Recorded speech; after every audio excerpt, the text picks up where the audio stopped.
Hi welcome back to my channel AJ cinema time. வணக்கம். இன்றைக்கி நம்ம பார்க்க போகிற படத்தோட பேர் கிரிம்சன் பீக். இது ஒரு ஹாரர் மூவி. இந்த கதை நடக்கிறது விக்டோரியன் எரால. அப்போது மக்கள் கம்யூனிகேட் பண்ணிக்கிட்டது லெட்டர்ஸ் மூலயமா மட்டும்தான். இந்த படத்தோட ஹீரோயின் பேர் ஈடித். அவங்களுக்கு ஒரு 5 வயசு இருக்கிறப்பவே அவங்க அம்மா இறந்து போயிருப்பாங்க. ஆனால் அன்றைக்கி நைட்டே அவங்க அம்மா ஆவியா ஈடித் கிட்ட பேச வருவாங்க.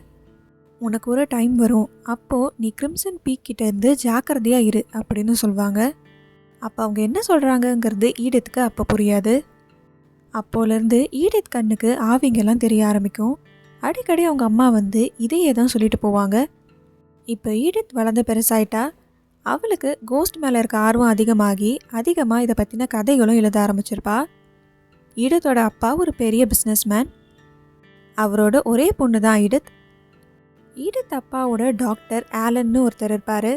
அவர் ஈடித்துக்கும் நல்ல ஃப்ரெண்டு. ஆலன் ஈடித்தை லவ் பண்ணுவார் பல வருஷமாக. ஆனால் ஈடித்துக்கு ஆலன் மேலே அப்படி எந்த ஒரு ஃபீலிங்கும் இருக்காது. ஒரு நாள் ஈடித்தோட அப்பா ஆஃபீஸ்க்கு தாமஸ்னு ஒருத்தர் வராரு. அவங்க அப்பாவோட ஆஃபீஸில் தான் ஈடித்தும் ஒர்க் பண்ணிகிட்ருப்பாங்க. அப்போ தாமஸ் ஈடித்தை மீட் பண்ணுறாரு. அப்போ அவங்க எழுதின கதைகளோட பேப்பரை படிச்சுட்டு கதையெல்லாம் நல்லா இருக்குன்னு சொல்கிறாரு. ஈடித் இப்படி கதை எழுதுறது அவங்க அப்பாவுக்கு பிடிக்காது. ஆனால் இவருக்கு பிடிச்சதுனால ஈடித்துக்கு சந்தோஷமாக இருக்கும். இப்போ தாமஸ் ஈடித்தோட அப்பா கிட்ட பிஸ்னஸ் பேசுகிறாரு. கிளே ஹார்வெஸ்டர் ப்ராஜெக்ட்க்கு ஃபண்ட் கேட்கறதுக்காக தான் இங்கே வந்திருப்பார். ஆனால் ஈடித்தோட அப்பா இவரோட ப்ரப்போசலை ரிஜெக்ட் பண்ணியிருப்பார். இதை பற்றி ஈடித் அவங்க அப்பா கிட்ட பேசுகிறாங்க. அவங்க அப்பா தாமஸ் மேலே ஏதோ ஒன்று தப்பாக இருக்குன்னு சொல்வார். அது என்னென்னு என்னால் கண்டுபிடிக்க முடியல, ஆனால் அவர்கிட்ட ஏதோ ஒரு தப்பான விஷயம் இருக்குது அப்படின்னு சொல்வார். தாமஸ் கொஞ்சம் கொஞ்சமாக ஈடித் கூட ஃப்ரெண்ட் ஆகிறான். அவங்க 2 பேரும் அதிகமாக வெளியவும் போக ஸ்டார்ட் பண்ணுறாங்க. இதெல்லாம் தெரிஞ்சுக்கிட்ட ஈடித்தோட அப்பா தாமஸ் பற்றி இன்வெஸ்டிகேட் பண்ண ஸ்டார்ட் பண்ணுறாரு. இப்போது ஈடித்தும் தாமஸும் லவ் பண்ணவே ஸ்டார்ட் பண்ணிட்டாங்க. தாமஸ்க்கு ஒரு அக்கா இருப்பாங்க. அவங்களையும் ஈடித்துக்கு அவன் இன்ட்ரடியூஸ் பண்ணி வைக்கிறான். தாமஸும் அவங்க அக்காவும் ஏதோ ஒரு பிளானோட தான் இங்கே வந்திருப்பாங்க. ஈடித்தை அவங்களோட பிளான்காக யூஸ் பண்ணிக்க போகிறதா தான் அவங்க பேசிட்டும் இருப்பாங்க. இப்போது ஈடித்தோட அப்பா இன்வெஸ்டிகேட் பண்ணதில் தாமஸ் பற்றியும் அவங்க அக்கா பற்றியும் நிறைய விஷயங்களை கண்டுபிடிச்சிருப்பாரு. ஆனால் அதை பற்றி எதையுமே ஈடித் கிட்ட சொல்லாமல் தாமஸையும் அவங்க அக்காவையும் கூப்பிட்டு ஒரு செக்கை அவங்க கையில் கொடுக்குறாரு. அடுத்த ட்ரெயினில் இந்த ஊரை விட்டு நீங்கள் போயிடுங்கன்னு சொல்கிறாரு. அவர் சொன்ன மாதிரி அவங்க 2 பேரும் அங்கேருந்து கிளம்பி போயிருப்பாங்க. ஆனால் அந்த நைட்டே ஈடித்தோட அப்பாவை யாரோ கொலை பண்ணியிருப்பாங்க. ஆனால் மற்ற எல்லாருக்கும் அது பார்க்க ஒரு ஆக்சிடெண்ட் மாதிரி தான் தெரியும். டாக்டர் ஆலன் மட்டும் இதில் ஏதோ சந்தேகம் இருக்குன்னு அதை பற்றி இன்வெஸ்டிகேட் பண்ண ஆரம்பிப்பார். அவங்க அப்பா இறந்த விஷயம் தெரியாமல் ஈடித் தாமஸை தேடி ரயில்வே ஸ்டேஷனுக்கு போயிருப்பா. அங்கே தாமஸை பார்க்கவும் செஞ்சிருப்பா. ஆனால் அவன் உங்கள் அப்பா என்னை செக் கொடுத்து அனுப்புனார்னு மட்டும்தான் சொல்லுவான். அவங்க அப்பா இவனை பற்றி என்ன கண்டுபிடிச்சாருங்கிறத சொல்லியிருக்க மாட்டான். இப்போ ஈடித் தாமஸோட அவங்க வீட்டுக்கு வந்து பார்க்குறப்போ அவங்க அப்பா இறந்துருப்பார். அதுக்கப்புறம் ஈடித் தாமஸையே கல்யாணம் பண்ணி அவரோட வீட்டுக்கு போகிறாங்க. அந்த இடத்தோட பேர் கோத்திக் மேன்ஷன். அந்த இடத்த சுற்றி வேறு எதுவுமே இருக்காது. இவங்க வீடு மட்டும்தான் ரொம்ப பெருசாக இருக்கும். ஆனால் ரொம்ப டேமேஜ்டாகி பாலடைஞ்ச பங்களா மாதிரி இருக்கும். அதோட சீலிங்லாம் கூட உடஞ்சி பார்க்கவே ரொம்ப வியர்டாக இருக்கும் அந்த வீடு. இப்போ அந்த வீட்டில் தாமஸ், ஈடித், தாமஸோட அக்கா அவங்க 3 பேர் தான் இருக்க போகிறாங்க.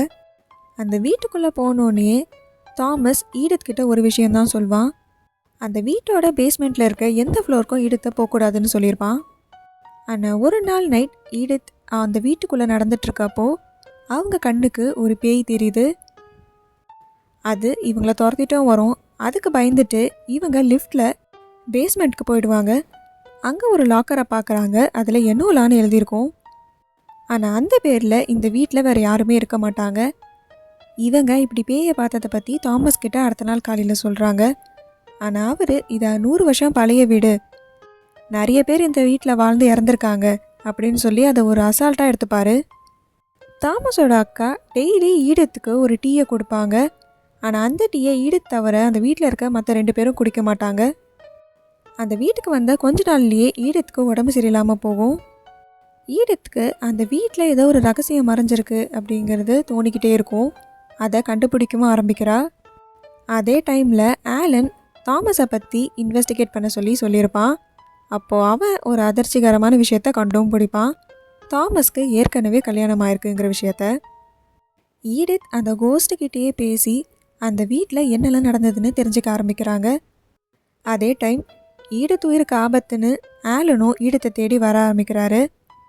தாமஸும் அவங்க அக்காவும் ஈடத்தை வச்சு என்ன பிளான் பண்ணுறாங்க, அந்த பிளானை ஈடத்து கண்டுபிடிச்சி அங்கேருந்து தப்பிச்சாலா இல்லையா அப்படிங்கிறது தான் இந்த படத்தோட கதை.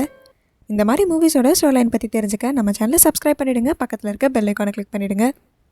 இந்த வீடியோ உங்களுக்கு பிடிச்சிருந்ததுன்னா இதுக்கு ஒரு லைக் பண்ணிவிடுங்க. Tata bye bye from AJ cinema time. வணக்கம்.